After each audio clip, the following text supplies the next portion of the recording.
Oliver Dowden has replaced Dominic Raab, who resigned as Deputy Prime Minister and Justice Secretary after a report found that he displayed persistently aggressive conduct and bullied other members of Prime Minister Rishi Sunak's cabinet. Are there more resignations in the offing, and what does the future hold for the Prime Minister? To talk more about this is Adam Schwarz, a writer and political commentator who is joining us from London. Good to see you, Adam, and welcome to the programme. Good to be with you. Thank you for having me. First of all, how did the Prime Minister handle Raab's resignation? Some say it was a bad day for him and he did not take it very well despite having a replacement for Raab. Well, I think regardless of sort of how Sunak handled it, I think he was always going to come out of this looking bad.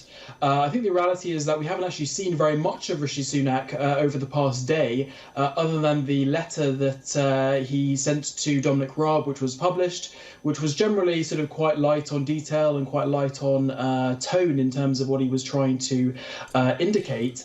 I think one thing that is unclear at the moment is exactly, what engagement Sunak and Raab had between themselves. As you mentioned, Raab resigned. He wasn't sacked. However, we do know from previous instances of ministerial resignations in recent governments that actually often people are encouraged to resign rather than being sacked. I think the reality is that Rishi Sunak's hands were pretty much tied on this. The report really was very bold in terms of what it said about Dominic Raab. It said that he was intimidating.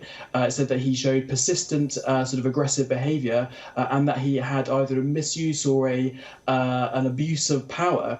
And the UK's ministerial code, which governs the cabinet and ministers' behaviour, is very clear. And the first principle of that is that ministers must be professional at all times, and that they must also show consideration and respect to all staff.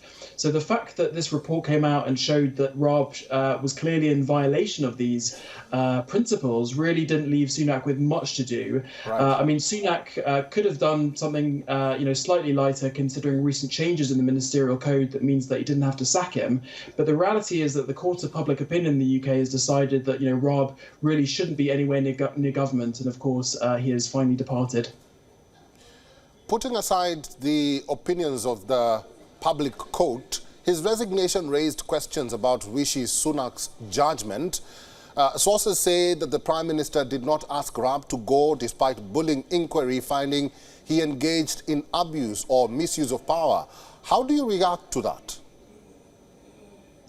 Well, I think there are major questions around, Sunak's handling of this whole affair, really right back to the beginning of Raab's appointment when Sunak became Prime Minister in October of last year. The reality is that these allegations of bullying, not just from a few individuals, but for, frankly, dozens of individuals, were well known within ministerial circles at the time of his appointment. So the fact that both, Rishi Sunak thought that it would be an appropriate person to serve as Deputy Prime Minister and Justice Minister, but also that, this was a risk that government was willing to take, that you may have some kind of scandal down the line about what would happen with these allegations, I think really does raise, major questions over Sunak's judgment over this particular issue. I think that his government as a whole will be quite damaged by this. The reality is that after the scandal-ridden years of the Boris Johnson premiership, that voters were really not willing to give Sunak much sort of allowance in terms of trying to renew the government's image in terms of standards of government. So I think the fact that this has happened is not played well to Sunak's attempts to kind of renew the government's image. But I think it's also worth putting this in context, the fact that, Raab is the third cabinet minister in the space of 6 months to resign over issues of conduct in government. We had Gavin Williamson, who also resigned over issues of bullying, and we had a cabinet office minister, Nadeem Sahari, who also resigned. And I think the fact that all three cabinet ministers have resigned over quite serious scandals, rather than being sacked, really does show Sunak to be quite weak and unable to take sort of quite important executive decisions. Mm-hmm. We'll get to the Prime Minister's role in a little bit. Conservative members of Parliament have expressed lots of sympathy for Dominic Raab. Most members of Parliament say they felt sorry for Raab. And it is not a few, but many are feeling sorry for Raab. What might have stoked this outpouring of sympathy for the now former Deputy Prime Minister? Well, I think it's a very interesting question that cuts really to the heart of the kind of conservative values in the Conservative Parliamentary Party. I mean, the reality is that, I think Raab doesn't have that much sort of support in the Parliamentary Party. If you look at the, the support that he had in leadership campaigns previously, he didn't actually have a huge amount of support.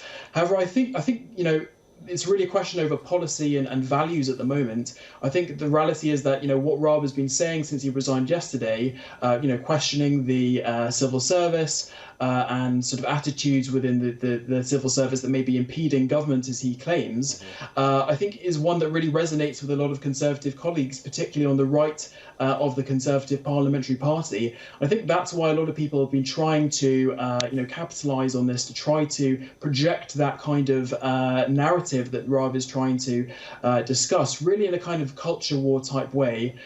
So I think really this is kind of an issue of policy rather than support for Raab within the Conservative Parliamentary Party. A backbench member of parliament has echoed Raab's claim that his departure set a dangerous precedent for ministers within the government. What do you make of that statement? I'm not sure I completely agree with that. I mean, of course, this is leading on from the comments that Raab made in his letter, in his resignation letter to Rishi Sunak, where he's essentially said that Adam Tolley, who investigated the bullying, had set the bar too low for bullying, and therefore that would open ministers in future to being vulnerable to, claims of misconduct and bullying in their ministerial roles. I think the reality is that, this is sort of a typical narrative that, workplace bullies do try to claim that they are in fact themselves the bully rather than the people who are actually accusing them. I think, again, this cuts to your previous question about the values that the Conservative Party really has and the way that it is willing to look at these issues. So I think, I don't particularly have too much sympathy in terms of the idea that the bar has been set too low for bullying. I think the reality is that, in modern life, in the modern workplace, there are different standards that people require as to what they expect from their bosses and from their ministers.